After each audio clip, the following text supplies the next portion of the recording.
ফ্যামিলির সাথে ঘুরতে বেরিয়ে এরকম একটা ইনসিডেন্ট হবে আমি কখনো ভাবতেই পারিনি। হাই, আমি শিল্পী। This is the 8th episode of 30 days mini vlog. আজকে আমাদের দীঘায় ডে 2, তাই সকাল সকাল উঠে রেডি হয়ে নিচ্ছি। বিচে যাব একটু, স্নান টান করবো আর কয়েকটা ভিডিও ক্লিপও নেব তোমাদের সাথে, সেগুলো সব কিছু শেয়ার করব।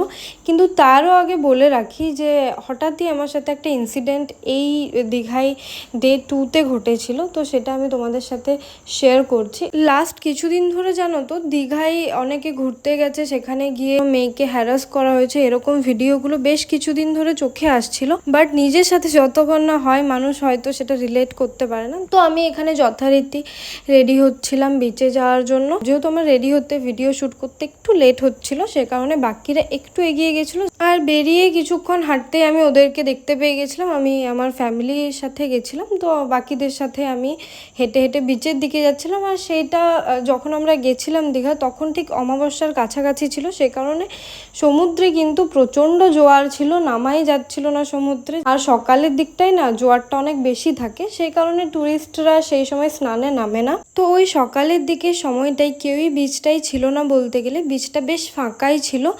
কিন্তু আমি কয়েকটা রিল ভিডিও শর্ট নেওয়ার জন্য ওখানটায় বিচটায় নেমেছিলাম। এবং যেহেতু পাড়ের দিকে আমার ফ্যামিলির লোকজনেরা দাঁড়িয়েছিল, সে কারণে যখন আমি পাড়ের দিকে বারবার দেখছিলাম, তখন দেখলাম যে একটা অচেনা লোক আমার দিকে মাঝে মাঝে তাকাচ্ছে। বাট আমি যখন ফোনটা স্ট্যান্ডে লাগিয়ে একটা ভিডিও শ্যুট করতে যাচ্ছিলাম, তখন আমি এই জিনিসটা নোটিস করলাম যে একটা র্যান্ডম লোক আমার দিকে আসছে, মানে আমার ফোনটাকে টার্গেট করে আসছিল। তো সে কারণে আমি তাড়াতাড়ি ফোনটা সেখান থেকে তুলে নিই। তো আমি জিনিসটাকে এতটা প্রায়োরিটি দিইনি। যেহেতু বিচটা অনেকটা ফাঁকা ছিল, তো আমি সেই বিচটা থেকে উঠে চলে আসি, আর যেখানে আমার ফ্যামিলির লোকজনেরা ছিল সেখানটাতে আমি চলে যাই। যেহেতু জিনিসটাকে এত আমি ভাবিনি, সে কারণে আমি এই জিনিসটা কাউকে আর বলিও নি। আমরা দীঘায় ডে 1-এ স্টে করেছিলাম ওল্ড দীঘাতে, আর ডে 2 মানে আজকে আমাদের স্টে করার কথা ছিল নিউ দীঘাতে। তো আমরা যথারীতি নিউ দীঘা পৌঁছে গেছিলাম, আর সেখানে চেক ইন করে আমরা বিচে চলে গেছিলাম। আর বিচে আমরা ফোন নিয়ে যাইনি, যেহেতু আমাদের স্নান টান করার ছিল। আর সেখানেই ঘটেছিল এই ইনসিডেন্টটা।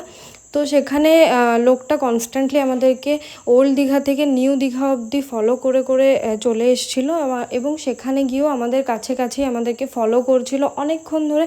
আমরা যখন লাস্টে বাড়ি আসছিলাম, বাড়ি আসা অবধিও দেখলাম লোকটা আমাদেরকে ফলো করছে। আর সব থেকে আশ্চর্যজনক ব্যাপার যেটা, সেটা হলো লোকটা আমরা যেই হোটেলে স্টে করেছিলাম সেই হোটেলেই স্টে করেছিল। আমি জানি না লোকটার কি উদ্দেশ্য, but this is very scary for me. যাই হোক, সেই রাতটাই আমরা ওখানে ছিলাম। পরদিন আমরা চেক আউট করে যাই, তারপর আর লোকটাকে দেখিনি। যাই হোক, তোমরা একটু যারা দীঘা যাচ্ছ সাবধানে থেকো। আজকের মতো ভ্লগটা এখানেই শেষ করছি। Stay tune, by.